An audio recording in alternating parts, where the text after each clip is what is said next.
അങ്ങനെ ഇന്ന് നമ്മളൊരു ഫ്രണ്ടിൻ്റെ കല്യാണത്തിന് പോയതാട്ടോ. അങ്ങനെ അവർ സ്റ്റേജിൽ കല്യാണമൊക്കെ കഴിഞ്ഞ് നല്ല തിരക്കിൽ ഫോട്ടോ എടുത്തുകൊണ്ടിരിക്കുക. നമ്മൾ വേഗം പോയി ഫുഡ് കഴിക്കാൻ നേരെ പോയപ്പോൾ നല്ല കിടിലൻ സദ്യ, നല്ല അടിപൊളി വിഭവങ്ങളൊക്കെ ഉള്ള നല്ല കിടിലൻ സദ്യ. അങ്ങനെ നമ്മളിങ്ങനെ വെയിറ്റ് ചെയ്തിരുന്നപ്പം എല്ലാ സാധനവും ഇങ്ങനെ വരിക്ക് വന്നിങ്ങനെ സെറ്റായിട്ട് ഇങ്ങനെ പോകുന്നുണ്ട്. അപ്പോൾ നമ്മൾ അതിൻ്റെ ഇടയ്ക്ക് ഇങ്ങനെ ചോറും സാമ്പാറും വരാൻ വേണ്ടി ഇങ്ങനെ വെയിറ്റ് ചെയ്യുക. നമ്മളെ ഇലയിൽ എല്ലാ ഐറ്റം വന്നിട്ടുണ്ട്. നമ്മളിങ്ങനെ ഇടയ്ക്ക് ഓരോന്നോരോന്ന് എടുത്ത് ടേസ്റ്റ് ചെയ്യുന്നുണ്ട്. അതിൻ്റെ ഇടയ്ക്ക് നമ്മളെ ഫ്രണ്ട് 2 പപ്പടമൊക്കെ വാങ്ങിച്ചു, പോരാത്തതിന് 2 പായസം. നമ്മൾ ഏത് കല്യാണത്തിന് പോയാലും ഇങ്ങനെ ഇരുന്ന് നിന്ന ഒരു ഫ്രണ്ട് നമ്മളെ കൂടുതൽ എന്തായാലും ഉണ്ടാവുമല്ലോ, അതേപോലെ ഒരുത്തനാണ്. അതേപോലെ തന്നെ നമ്മളെ ചോറ് എത്തിയിട്ടുണ്ട്. അങ്ങനെ ചോറൊക്കെ വന്ന് എല്ലാം സെറ്റ് കഴിഞ്ഞ് സാമ്പാറും കൂടി എത്തിയാൽ നമ്മളിങ്ങനെ കൂട്ടി കുഴച്ചങ്ങ് അടിക്കാം. സദ്യ എന്ന് പറയുമ്പോൾ ഒരു വേറെ ലെവൽ. അതിലേക്ക് 2 കൂട്ടം പായസം, ഒരു പരിപ്പിൻ്റെ പായസം, ഒരു നല്ല അടപ്രഥമൻ്റെ പായസം കേട്ടോ.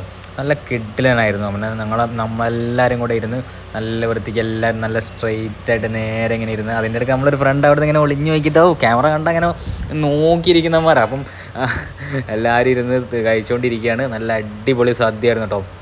സദ്യ എന്ന് പറയുമ്പോൾ, കല്യാണത്തിന് സദ്യ എന്ന് പറയുമ്പോൾ വേറെ ലെവലാണ്. എല്ലാ കല്യാണത്തിനൊന്നും ഉണ്ടാവില്ല, എന്നാൽ അത്യാവശ്യം ഒരുവിധം കല്യാണത്തിനൊക്കെ, ഹിന്ദുസ് കല്യാണത്തിനൊക്കെ സദ്യ തന്നെയാണ് ഉണ്ടാവുക.